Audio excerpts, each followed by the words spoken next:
Soy Carlos Ramírez Rosa. Soy gestor cultural, trabajo con las infancias y bueno, pues también tengo como participación como cuentacuentos y tallerista, ¿no? Que es como promotor de lectura. Eh, Mira, más que llevarse a convertirse en cuentacuentos es como la vocación, ¿no? Es como si tú le preguntas a un carpintero por qué se dedicó a ser carpintero, ¿no?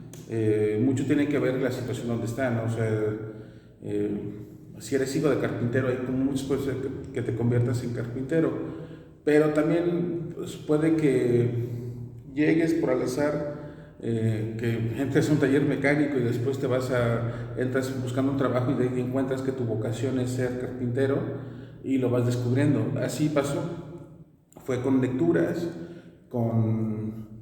a veces nos convocaban para trabajar con infancias, que eso es lo más común, ¿no? Y que creo que es lo más irresponsable que existe, que bueno, ¿no? Cuando te dicen trabajar con infancia, le dicen a cualquier persona que vaya y ya es algo para niños. Y bueno, así hizo, ¿no? De esa irresponsabilidad descubrí mi vocación y fui haciéndolo poco a poco, tratando de serlo lo más honesto y profesional que se pueda. Mira, como cuentacuentos yo diría que desde el 2007 tomé un taller como un diplomado, ¿no? De promoción de lectura y una de esas era narración oral. No sabía qué era, ¿no? Y entonces, gracias a unas grandes y estupendas maestras, pude descubrir, ¿no? Y aparte también el hecho de que, pues, te vas exponiendo, ¿no? Lo vas haciendo y vas descubriendo que ese es tu oficio, ¿no? No, yo creo que todos están o sea, todos esperan, o sea, yo lo decía también de joven, como una epifanía, que te digan esto es, ¿no? Pero no, o sea, realmente creo que se estigmatiza, ¿no? Se sobrevalora. Yo por eso hago la referencia a oficios comunes, ¿no? Un herrero, ¿no? Un buen herrero. O sea, creo que tú no llegas y le preguntas, oye, ¿en qué momento clave tú te decides convertir en un herrero? Simplemente se va descubriendo y va terminando haciendo las cosas. O sea, eso es descubrir el oficio. Y creo que también forma parte también de los mitos que se dan algunos como narradores, como haciendo algo mágico, ¿qué es esto la cuestión? Y no, es un oficio lindo que se necesita mucha honestidad, ¿no? Un herrero necesita ser honesto, aparte de sus virtudes para soldar y para hacer los herrajes, y una posibilidad de aprender, ¿no? Y siempre estar dispuesto a los retos que se te vayan enfrentando, ¿no? Y sí, ¿no? O sea, más que una epifanía fue como una convicción de que es algo que entendí que tenía facilidad y que me daba placer. Y también que entendí que era un oficio muy honesto por el cual me podía dedicar mi vida y poderle dar de comer y educar a mi familia, ¿no? Entonces, en ese sentido, más que un momento es como la resolución cuando debes tomar decisiones, ¿no? Claro, es como ya lo hice, soy bueno, Sí, ¿por sí, qué no no, y seguir? entenderlo, y también es asumirse, o sea, no, es que yo no creo en momentos mágicos, o sea, y eso creo que es algo como estamos inundados y que creo que por eso nos confundimos tanto, ¿no? Como esperando, está en el amor, ¿no? Como esas construcciones del amor y que es un momento mágico. O sea, son instantes que te dan, pero sí tienes que entender, o sea, como concientizar lo que eres y decir, bueno, voy o no voy, ¿no? Y creo que es eso, más que otra cosa, ¿no? Más que el momento, claro. Sí, Sí, sí, sí, claro. sí, claro, ¿no? Sí, Yo te empecé diciendo, ¿no? Yo empecé, o sea, es como, he trabajado en muchos lugares y decirte que he trabajado es que también al inicio me dieron oportunidad en muchos lugares. Porque te digo, ¿no? Siempre es como esta cuestión donde dicen, necesitamos trabajar con infancias, ven, alguien, ¿tú qué sabes hacer? Pues ve, ¿no? Encárgate casi de los niños.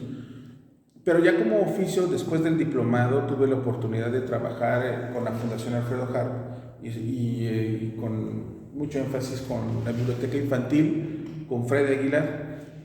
Freddy Aguilar es un ejemplo de tenacidad, disciplina y vocación, ¿no? Él es el director de la biblioteca infantil y me confió, pero cuando decir confiar es que no te dice, te lo da y decir, haz lo que quieras, ¿no? No se te confía, dice la dirección del proyecto de la biblioteca móvil, que era algo que se estaba iniciando, que es un proyecto que ha existido en muchos lugares, tampoco se estaba descubriendo el hilo negro de nada, pero teníamos que llevarlo a cabo aquí, ¿no? Entonces, esa fue mi experiencia y fue creo que una experiencia que me hizo crecer, que me hizo ver mi labor de una manera distinta, ¿no? Pero sobre todo porque tenía a un director que exigente y muy profesional y con una visión muy clara de lo que teníamos que hacer, como es Fred Aguilar. De ahí tuve la oportunidad de ir también a la feria del libro, coordinar el departamento infantil y juvenil, y también, ¿no? Con otro gran arquitecto de estos, que son distintos, ¿no? Fred Aguilar en la cuestión de bibliotecas, y el siguiente fue Guillermo Quijas, ¿no? Que su mirada es otra, o sea, son dos cosas distintas, ¿no? Eso es una feria que ha hecho crecer la feria de una manera fantástica, y gracias a ellos confiaron en mí, pero también, como te digo, no es confiar y decir haz lo que quieras, sino también bajo su mirada, bajo su camino, y sí, o sea, me hicieron crecer como muchísimo, ¿no? Y estoy agradecido eternamente, lo diré siempre, ¿no? Porque fueron como mis dos jefes y que aún los sigo viendo y los sigo viendo con muchísimo respeto y admiración. De ahí también tuve la oportunidad de estar en la Casa de la Cultura con otro gran personaje que es Emilio de Leo, y también es en otro lugar, ¿no? Como son la administración pública, que creo que Emilio de Leo también me enseñó, ¿no? Como los aspectos. Aquí es una fundación con Fredo Harpelú, después está Guillermo Quijes, que es la cuestión privada, y después la cuestión gubernamental. Y me enseñaron muchísimo, ¿no? Como el camino, las visiones que son distintas, y un discurso que se parece mucho, pero realmente todo es muy distinto, ¿no? Empezando por el uso de los recursos, la disposición, la pretensión, ¿no? Y bueno, y de ahí en fuera he trabajado en muchos lugares que son como proyectos personales. También tuve la oportunidad de crear mi propio proyecto que se llama Come Libros y Promoción Cultural, con el que empezamos a trabajar y gestamos cosas, ¿no? Que ya pasé por estos lados hasta empezar conmigo, con una iniciativa propia, pero ni tan iniciativa propia porque necesitaba de los demás, ¿no? Entonces, como entender desde el otro lado la necesidad de conectarte con muchísimos ámbitos culturales y sobre todo administrativos, ¿no? Para poder hacerlo, ¿no? Y ejercer la labor sobre todo el trabajo de las infancias, ¿no? Que como es muy interesante, y también muy lucrativo, ¿no? Todo depende de lo que tú quieras, ¿no? O sea, lo que tú pretendas. O sea, es muy criticable, pero también hay que entender, ¿no? Todos los ámbitos que se da con la cuestión de las infancias. Y siempre es importante, por lo menos eso lo entendí con estos tres grandes jefes que tuve, que hay que tener bien claro, ¿no? ¿Qué es lo que pretendes? ¿Cuál es tu idea de lo que tienes que hacer? Y los tres han sido muy congruentes con lo que ellos pretenden, ¿no? Entonces eso me ayuda mucho a mí, en mi labor, ¿no? Claro, sigue siempre siendo la misma vocación, la misma meta, pero pues al Pero final en cada lugar es que la congruencia, o sea, es como tú dices, sí es la vocación, pero sí, la vocación está aquí, pero tienes que ser congruente en el lugar donde estás. Sí, tienes que adaptarte. O sea, adaptarte, y también tienes que sacar, por eso te digo la honestidad y saber, ¿no? O sea, de dónde estás y entender hacia dónde va, ¿no?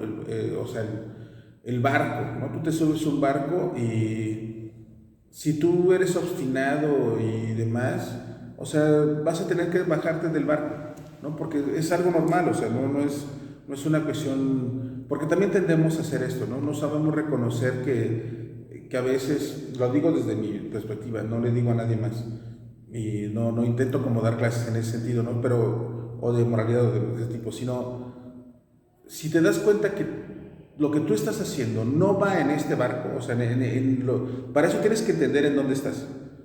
Y si dices, mi labor no funciona aquí, las personas te dicen, en cierta forma, no son muy sutiles en decirte, te corren o te dicen, ¿no? Pero si tú estás viendo que no está funcionando, creo que la forma más decente es decir, me bajo y dar una explicación muy honesta, decir, pues creo que no sirvo de remero en este barco, ¿no? O sea, creo que no estoy ayudando mucho en esta labor y así es, ¿no? O sea, como una cuestión como muy, muy clara, ¿no? Pues mira, memorables. Yo te digo que hago memoria de mis fracasos, o sea, que he tenido muchísimos y me enorgullece de ellos, ¿no? O sea, me enorgullece porque... Sí, es que mira, no es una cuestión como me enorgullece de ellos porque los intenté, ¿no? Porque no, o sea, no tuve miedo a intentarlos o sea, realmente fueron fracasos profundos, ¿no?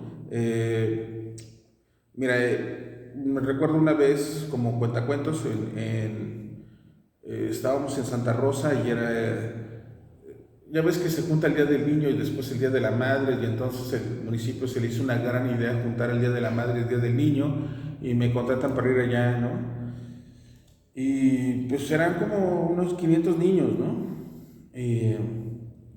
Y como empiezan a dar pastel se me sale se me salió, no los pude controlar, ¿no? Y reculé y entonces, o sea, me sentí como muy, muy mal, ¿no? Como muy frustrado. Y aparte, ¿no? 500 niños que se te van acercando, pues sí te da miedo, ¿no? Pero ese fue un gran fracaso para mí, ¿no? O sea, yo recuerdo que estuve así como varios días, no sé si iba yo a continuar, ¿no? Pero entonces me di cuenta que fueron fracasos, porque yo al inicio le echaba la culpa a la administración, o sea, como decir, no, pues ¿por qué no se hacen?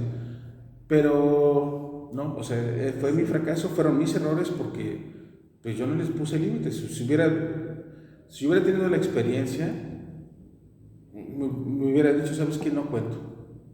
No están las condiciones, voy, me protejo, también protejo a los niños, no se decepcionen, ¿no? Eso, ¿no? También con proyectos que, por decirlo, en la administración pública, que yo venía con una mirada muy distinta, los quise meter ahí, y pues mi mirada era, ¿no? Entonces yo terminaba peleándome con otras personas y no me daba cuenta que era una administración distinta, que los tiempos son distintos, que hay que ser diferente en el proceso, ¿no? Y ya, ¿no? Yo creo que, por eso luego que aprendí mucho de Emilio de Leo, él me decía, así no son las cosas, Charlie, ¿no? Sí, como que hay que aprender a adaptarse a donde estamos. Sí, así no son, así como, calma, ¿no? Así, vamos, ¿no? Y fue muy amable porque, o sea, siempre me guió muchísimo hasta el último día de la administración que estuvimos con él. Fue siempre una persona muy sabia en ese sentido. Y en los otros trabajos, pues sí, o sea, como una cuestión como de soberbia, ¿no? Hay una cuestión donde ves que te están saliendo bien las cosas y entonces te crees como indispensable y creo que es una falta, sobre todo cuando trabajas con infancias, debes de ser como muy cauto y muy humilde, ¿no? O sea, cuando digo humilde no es agachado, sino como, hey, vamos a ser como muy, muy dispuesto, como tener la voluntad y la disposición. Eso creo que es parte fundamental de mi oficio, la voluntad y la disposición, ¿no? Sí, de trabajar con niños. Sí, o sea, porque no siempre estás trabajando con niños, tienes que trabajar con adultos, tienes que planificar, tienes que conciliar. La cuestión de los niños es algo peculiar porque no estás con los niños, o sea, tú haces algo y los niños no llegan solos. Tienes que convencer primero a los papás, a los tutores, de que se tomen, primero convencer de que es algo que les interesa o en este caso que siempre dicen que algo les va a servir, ¿no? Como si realmente siempre tomáramos los adultos la idea de que vamos a hacer algo porque nos sirve, o sea, lo tomamos porque nos da placer, pero así somos, ¿no? Sí, como adultos, y más con los tutores, ¿no? Entonces, primero tenemos que convencer a los adultos, ¿no? De que eso va a ser interesante. Después los adultos tienen que recrear su agenda para que les dé tiempo, para que dispongan el tiempo de llevar a los niños que estén ahí, y ya que estén ahí, que tengan la disposición de aceptar lo que se está diciendo, ¿no? Es por parte de los adultos. Ahora, con las autoridades, es primero presentarse el proyecto, revisar que haya presupuesto, conciliar lo que quieren, conciliar los tiempos, conciliar las cosas. Tienes que trabajar con ellos, ¿no? Y luego tienes que trabajar tú contigo mismo, qué es lo que quieres dar, ¿no? O sea, vamos, te lo estoy diciendo, primero tengo que trabajar primero conmigo, qué es lo que quiero trabajar, las instituciones, los tutores, y hasta el último es cuando te pones con las infancias. O sea, tú no puedes, o sea, yo no puedo llegar al Zócalo y decir, aquí voy, y aún tengo que hacer lo mismo, tengo que gestar mi tiempo, tengo que gestar el tiempo de los demás. Y es por eso que también me da como una pauta de respetar mucho el tiempo de los demás, ¿no? Como decirle a las personas, ¿no? O sea, como entender, porque es convencerlos, ¿no? O sea, tienen que... la cultura es así, ¿no? O sea, el proceso de la gestión cultural necesita mucha sensibilidad y también mucha resistencia al fracaso. Puedes tener un gran proyecto, pero si alguna de estas partes no funciona, puede que no llegue el público que tú necesites, ¿no? O puedes sentirte que no lo hiciste bien, y no lo hiciste bien, ¿no? Pero aunque lo hagas bien, todo correcto, hay muchísimas cosas por las que no sucede. Entonces, te digo, o sea, el proceso de trabajar con infancias es un proyecto muy amplio y que te digo, se necesita voluntad y disposición, ¿no? Mira, es una pregunta muy interesante porque, sobre todo en las historias que yo cuento, también, bueno, sí, no, te cruza todo, porque es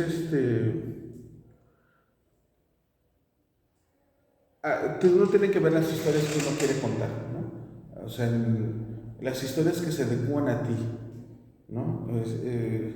Las historias son como este perfume, ¿no?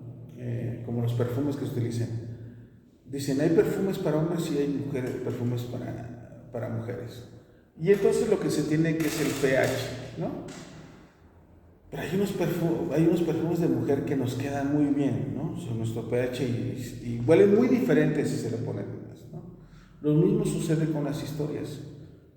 Las historias están ahí y las tienes que hacer tuyas, ¿no? Entonces en ese proceso ahí es donde uno va evolucionando, donde puede hacerlos y sobre todo, por eso te digo, el tiempo y la disposición, la voluntad y la disposición, porque aunque tenga la historia y ya la recreaste, tienes que conocer al público al que va. Entonces es muy bien, ¿no? También el uso de artes escénicas, ¿no? Que hay como un gran creo que hay una discusión inútil que se da en la cuestión de los narradores orales que se empeñan en tratarse de meter a cuestiones como teatro, ¿no? O sea, creo que es una discusión inútil porque no estamos en ese mismo tenor, ¿no? O sea, sí puedes meterte a un teatro y hacerlo, pero cambia la estructura, ¿no? Y por lo menos yo no me molesta estar en un teatro. Las comedias son otras, ¿no? O sea, estás en un público, todos están bien sentados, hay luces, sonido, o sea, está súper chido, ¿no? Pero la calle es calle, ¿no? O sea, me encanta, sigo disfrutando más estar en una escuela, ¿no? Ahí donde los niños están sentados como se puede, ¿no? Hay sol,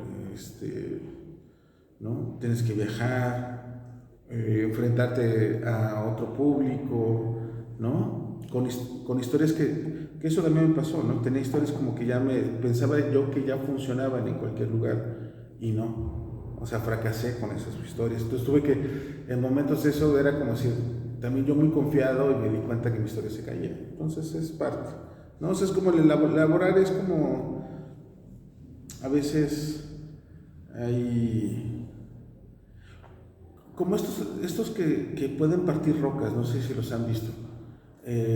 Agarran una roca y la empiezan a tocar todo el tiempo, ¿no? Y descubren, y agarran un pequeño martillo y le empiezan a pegar en el lugar exacto y se rompe, ¿no? Eso es, creo que es como también, claro, aquí lo que no quiere es romper, es abrir, ¿no? Sí, claro. O sea, por eso no me interesa romper, al contrario, sino abrirlos a la disposición de escucharlo, ¿no?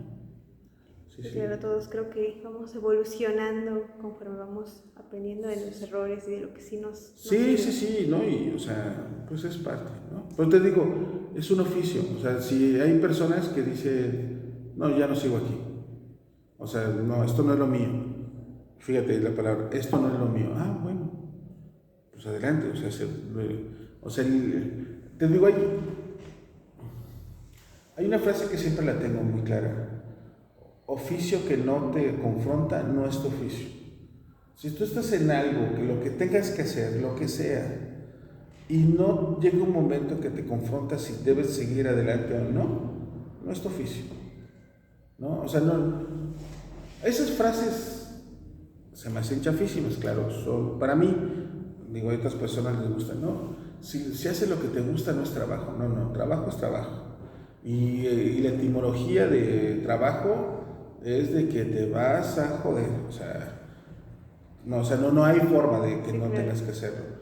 Y sí tienes que confrontar, ¿no? O sea, es algo como lo decía Camus en el mito de Sísifo, ¿no? O sea, nuestra labor diaria tiende a confrontarnos. Si no, no es una labor humana, ¿no? Claro, dicen por ahí que si no hace ruido es que no está funcionando. Sí, o sea, es que todo se desgasta. O sea, una máquina perfecta te funciona y la perfección dura muy poquito, son instantes. De ahí se desgasta y tienes que revisarlo, ¿no? Tienes que cambiar y a lo mejor el terreno es otro. O sea, por eso te digo que sí, o sea, no hay epifanías, solo hay momentos, ¿no? Ese fue un proyecto muy interesante que disfruté, bueno, no disfruté, realmente hasta lo sufrí, porque salió con el Mufi. eh, yo había estado como escribano, ¿no? Eh, Sacaron un escritorio, yo me acercaba con las personas que quisieran y yo le ayudaba a escribir su carta, ¿no? O sea, como decir, bueno, todos tenemos una carta que escribir. Entonces, para el Día Mundial de la Carta, me invitaron a que yo participara y entonces en conjunto con ellos decidimos que organizar un proyecto, decir, la carta que nunca escribí, ¿no? O sea, yo siento que tenemos como las palabras que tenemos guardadas ahí y que no se las dijimos a una persona, sobre todo a personas, ¿no? O sea, como a algo, ¿no? Y que se quedaron guardadas ahí, ¿no? Y entonces esta era una oportunidad de escribirlas.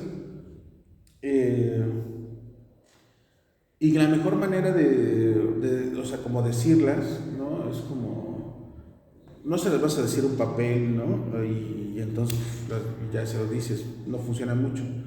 El acto de escribir tiene una cuestión como muy íntima.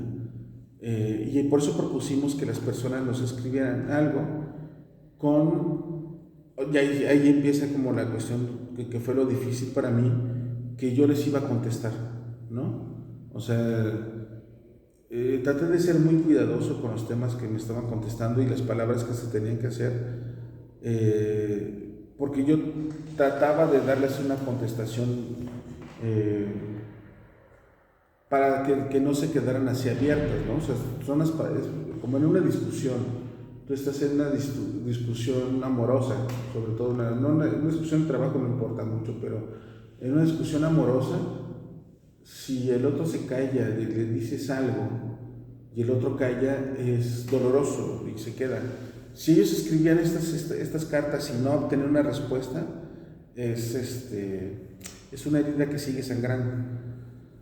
Y entonces por eso me metía en esta idea de hablar con el Mufi y decir, pues yo se los voy a contestar, ¿no? Y entonces estamos por el tiempo, se expusieron 12 cartas que escogimos, ¿no? Como algo simbólico, les pedimos permiso a las mismas personas para poder publicarlas, y las otras estamos en proceso de escribirlas para regresarlas por correo, ¿no? Pero sí en un proceso de escribirlas, y ese fue el proyecto, ¿no? Fue un proyecto muy, pues muy sensible para mí, ¿no? Y creo que también para el público que escribió, ¿no? Y los comentarios de las personas que han ido es que sí les ha movido algo, ¿no? Y entonces creo que fue un proyecto muy lindo, ¿no? Por parte del MUFI, y qué bueno que me abrió una oportunidad para que yo fuera quien escribiera estas cartas, ¿no? Mire, es complicado dar consejos, ¿no? Porque ya consejos es como decir, mira, te voy a explicar, ¿no? Mira, a ver, ¿qué consejo que podría decirles a los demás, no? Mira, yo me acuerdo cuando estaba tratando de escribir y me decían, ponte a leer, ¿no? Pues es muy sencillo, mi consejo es muy sencillo. Si alguien quiere ser escritor, que escriba. O sea, escribe. O sea, cuando digo escribir es que se ponga a escribir. O sea, todos los días ponte a escribir, ¿no? O sea, no hay de otra. O sea, si quieres escribir, agarra tu lápiz y tu pluma y escribe todos los días. Ponte un horario y dedícate a escribir, ¿no? Lo que tengas que escribir. O sea, no hay de otra. ¿Quieres contar cuentos? Pues dedícate a hablar.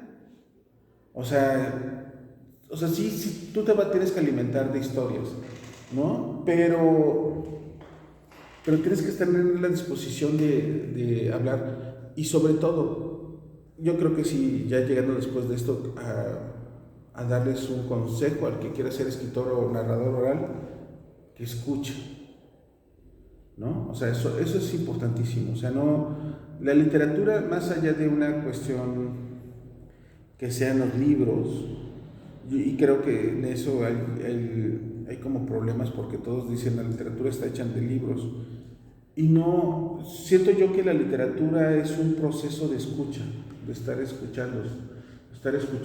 ¿Qué es lo que sucede cuando tú lees algo?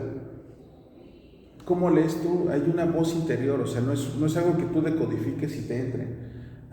Tú lees voz sorda, por así decirlo, donde tú te estás leyendo a ti mismo. Entonces tú te estás escuchando a ti mismo, o sea, tú le estás prestando tu voz a la experiencia de otro, ¿no? Entonces por eso escuchas.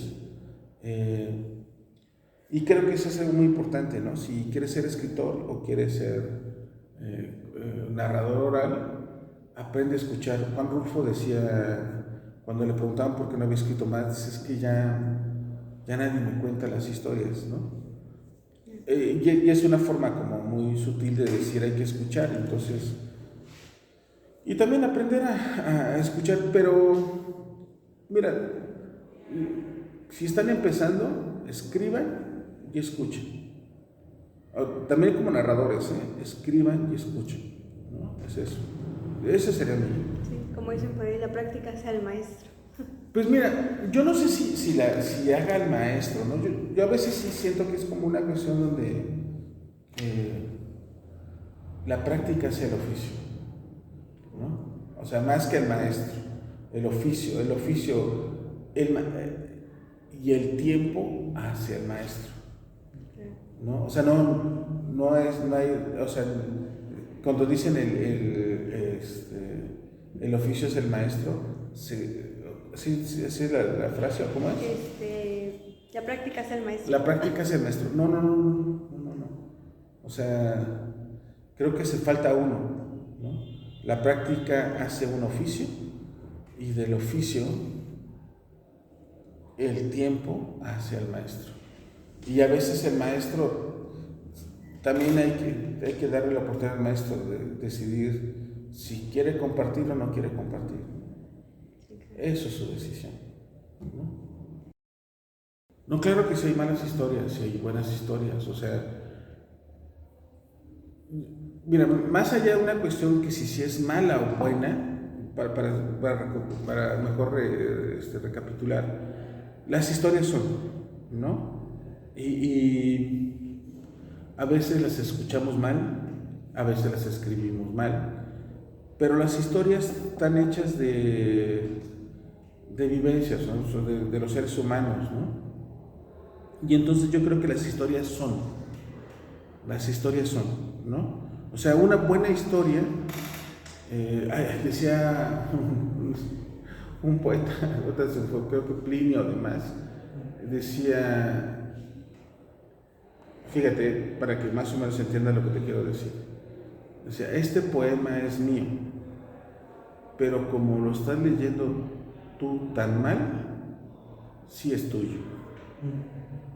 ¿Me entiendes? O sea, las historias están ahí, ¿no? O sea, yo creo que hay como una cuestión donde los grandes escritores agarran las historias y tratan de hacerlas lo más puestas a disposición para que resuenen, ¿no? Para que tengan una expansión las palabras que están utilizando.